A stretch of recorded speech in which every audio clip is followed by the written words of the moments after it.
All right, welcome back, everyone. We're just going to continue where we left off with our material.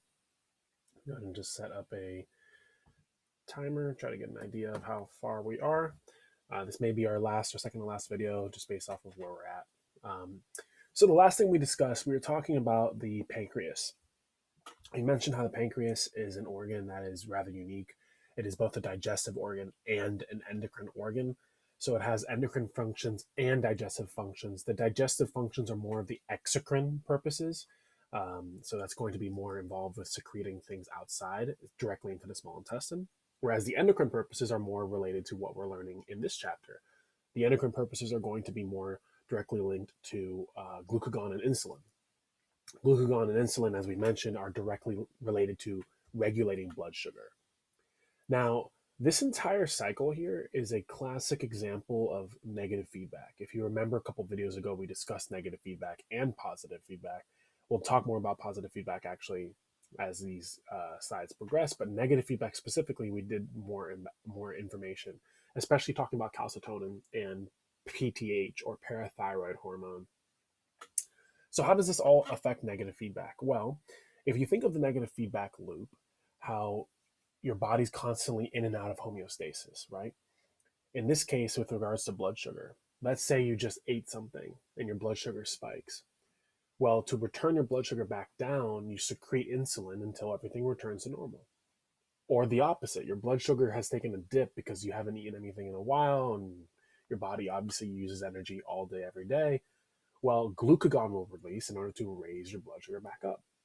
So this whole process is simply keeping your body in homeostasis. So this is yet again another great example of negative feedback. All right, we're getting close to the end here as far as our last couple glands associated to it, the endocrine system. So first of all, we're going to talk about the gonads. The gonads, for whatever reason, the term gonad tends to have like a male connotation, although gonad is a term that applies to both men and women. It is just a sexual organ. It's more specifically a sexual organ associated with hormones. So in men, that would be testes, and in women, that would be the ovaries. Um, so as we see here, the main source of these sex hormones, specifically, they're more steroid based. In the testes, we have specific hormones that are secreted. So they're going to secrete androgens. Androgen is another name for a sex hormone. The primary androgen in men is going to be testosterone. Testosterone will directly affect the sex organs, and it has a major responsibility in how your brain functions in men as well. Helps to maintain secondary sex characteristics, which we'll learn about in the reproductive system, and helps to promote healthy sperm formation as well. One of the unique traits that we'll learn more about in reproductive is that with men, uh, as soon as puberty hits, they're able to produce sperm essentially for life. The livelihood of the sperm, or how healthy the sperm is, does get worse through time, and we're talking about post 40s, post 50s, around that time. But the cell itself is still made. In women, on the other hand, they utilize their ovaries. In both men and women, by the way, it's a set of two, right? Can you be fine with just one ovary or one testicle? Yes, of course. But in healthy individuals that nothing has happened to them, it's a set of two as far as testes and ovaries. So the women, with regards to the ovaries, their special sex hormone is more going to be referred to as estrogen and progesterone. We don't need to worry too much about the special cells that make them, the folliculi and the granulosa. We're good there. I'm perfectly fine with just paying attention to our hormones. So I'm just going to go back up here and underline testosterone for us. And then as far as here is concerned, definitely need to make sure we're comfortable with estrogen and progesterone. Again, similar in nature to what we discussed with men. Estrogen and progesterone are going to be directly linked to affecting the sex organs in women, the brain as well, and something we learned way back in quarter one when we did skeletal system. It's also involved with your bones. If you remember, there was a condition where the bones become braille and frail and brittle. That's the word I'm looking for, not braille. Frail and brittle. Um, and that was osteoporosis. We mentioned how it's a condition that tends to affect women much more severely, especially women over the age of 50, 55. And if you remember, the reason for that is because around that time period, women undergo menopause. And menopause is essentially when it is physically impossible for a woman to uh, procreate because no more eggs are being released on a monthly basis, and that does cause a drastic drop off of these major sex hormones, estrogen and progesterone. All of this we'll get more into in the reproductive system as we continue onward. Okay. So this is just a general overview of the endocrine system. As far as this general overview is concerned, the endocrine system is going to be a system of ductless glands that secretes hormones. Hormones are these messenger molecules. They have to travel in the blood. That is very important to understand. So make sure we're comfortable there. So they must circulate in the blood. The only way that they can travel is through blood. They don't travel in anything else. They act on distant target cells. So what that means is that, for instance, you can secrete a hormone from the thyroid, and it may affect cells in your legs, in your arms, basically not at the start of the location. It's not affecting the thyroid itself. Target cells respond to the hormones for which they have receptors. The effects are dependent on the programmed response of the target cells. Hormones are simply molecular triggers. So hormones, their entire job is just to activate something and to tell something else to do what it needs to do. Similarly enough, interestingly, to the nervous system. Nervous system and endocrine system are actually very similar. Yes, they definitely have distinct differences, but these two have quite a bit of similarity that we'll discuss a little bit more. The basic category of hormones, we talked a little bit about this as well. We have our amino acid based hormones, so modified amino acids, those are more protein based, and then you have your steroids. These are going to be more lipid based, and they're usually associated with cholesterol overall.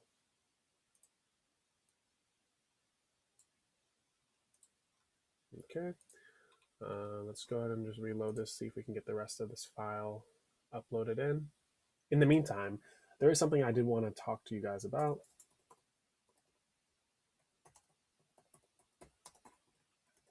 So we mentioned earlier how we have the negative feedback loop, and the negative feedback loop tends to be a little bit more straightforward. Whereas this time we're going to talk a little bit more about the positive feedback loop. Okay. So the purpose of negative feedback, as we mentioned, is just maintaining that balance, right? Homeostasis, where something gets too high, hey, let's bring it back low. Something's too low, let's bring it back up. That's as simple as I can explain it. Positive feedback, on the other hand, the way I like to think of positive feedback is I like to think of like an overdrive system. So look at this example we see here. This is a classic example of positive feedback. It's associated with hemostasis. If you remember when we did cardiovascular system, we mentioned how hemostasis is the process of stopping blood loss using clotting cells, right? Or platelets, as we call them. So what happens in a situation with positive feedback? You have a wound, right? The vessel has been ruptured, you're losing blood. The wounded tissue will release chemicals. So the tissue where the wound is starts to release chemicals to attract these platelets. These platelets will release chemicals causing more platelet activation. So the idea here is that whenever you get cut, let's say a paper cut, not too big of a wound, not too serious for most people, you get a paper cut, is instantly on that wound, you're going to have these platelets trying to plug the hole, trying to prevent more blood loss. But while that's happening, they're actually attracting more platelets to that location. And those platelets are just coming from the rest of the body. So all these platelets are going to come to that area. And then eventually, when there's enough platelets, the job is completed. They actually clot the area and they prevent further blood loss.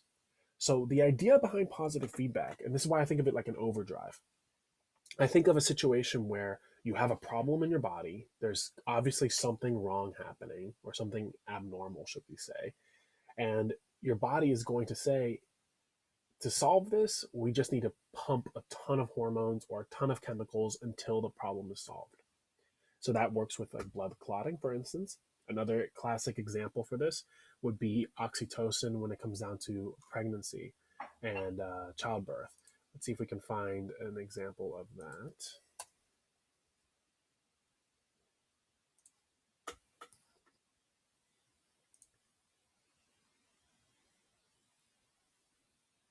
Okay, this works pretty well for us for now.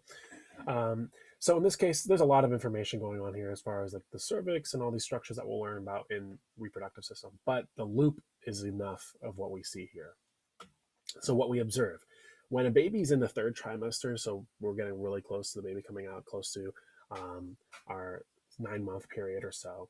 Um, the head of the baby is going to push against the cervix, which is the entrance of the uterus. It's going to cause nervous impulses to be sent to the brain. The brain is going to stimulate the pituitary gland, remember the master gland as I call it. It's going to secrete oxytocin. That oxytocin will then carry into the bloodstream towards the uterus. And what oxytocin does is that it actually causes the uterus to contract. Those contractions increase. The number of contractions that a woman has in her third trimester is how you know how close the baby is to coming out.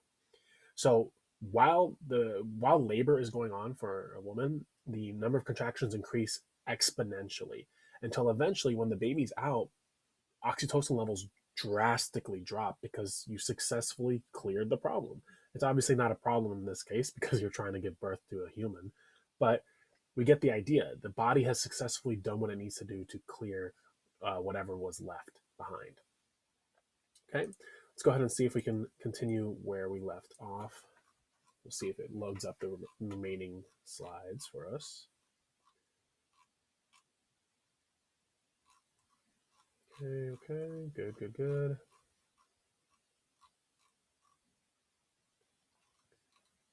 Okay, this is just reviewing the whole exocrine versus endocrine concept. Just make sure you're comfortable with regards to those two. Exocrine is going to release products via ducts. These ducts secrete things directly into organs. So, for instance, sweat is going to be an exocrine scenario because you're secreting it directly out of the skin, right? Tears is a similar situation with our tear ducts in our eyes. Digestive juices, the stuff we're going to learn all about digestive system.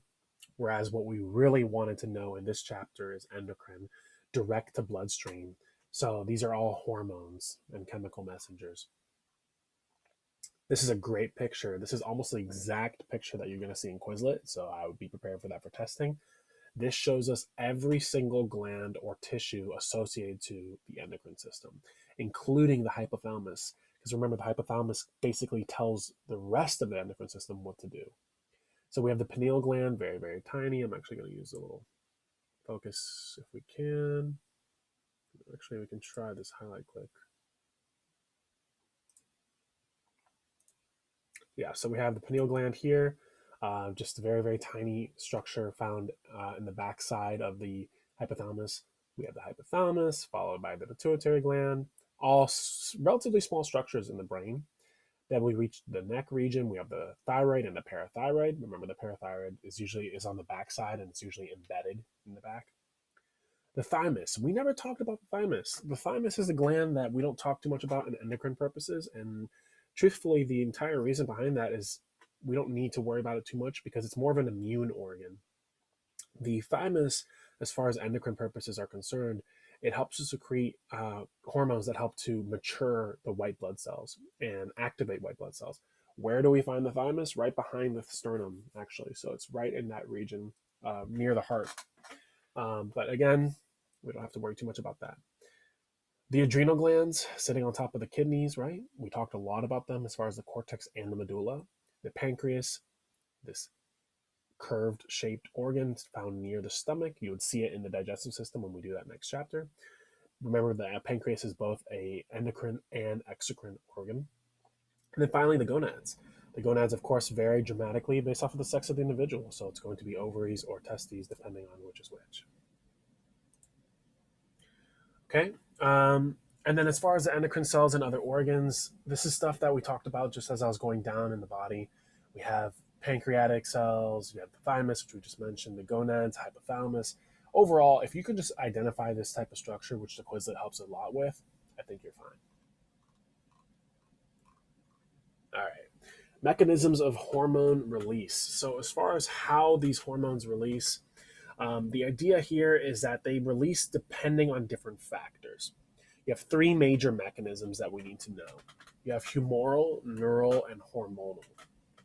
Humoral is going to be more of a homeostasis purpose. This is a response to changing levels of ions or nutrients in the blood. So remember earlier when we were talking about insulin and our glucagon, and we mentioned how that's a response to blood sugar levels? If your blood sugar levels increase or decrease, that is a humoral response. So that's pretty straightforward. And the example that they're showing us here, calcium levels in the blood are going to cause release of PTH from the parathyroid. That makes sense, right? We talked about that a couple videos ago. Neural response, as the name implies, is going to be more nervous system oriented. So neural response is going to be stimulation by the nerves. So in this case, something like fight or flight, for instance, is going to be a neural response. It is almost an instantaneous response, but you do need nerves coming in from inevitably the spinal cord to tell the adrenal cortex, or the medulla in this case, hey, we need to activate hormones. Finally, hormonal. When we talked about the pituitary gland way back at the beginning of this unit, we mentioned how the pituitary gland, I call it the master gland. And the reason for that is that a lot of its hormones are stimulating hormones. The whole idea is like what we see here. The pituitary gland can secrete what's called TSH, stimulates the thyroid, or ACTH, stimulates the adrenal cortex, or something like FSH, which stimulates the gonads. So the pituitary gland creates like a cascade. It creates like a domino effect to activate other hormones. Okay, that's actually we're going to finish. We're going to get one last video talking about the pathology, and then I'm also going to describe a little bit of differences between the nervous system and endocrine system and some of the similarities as well. All right, guys, thanks for watching.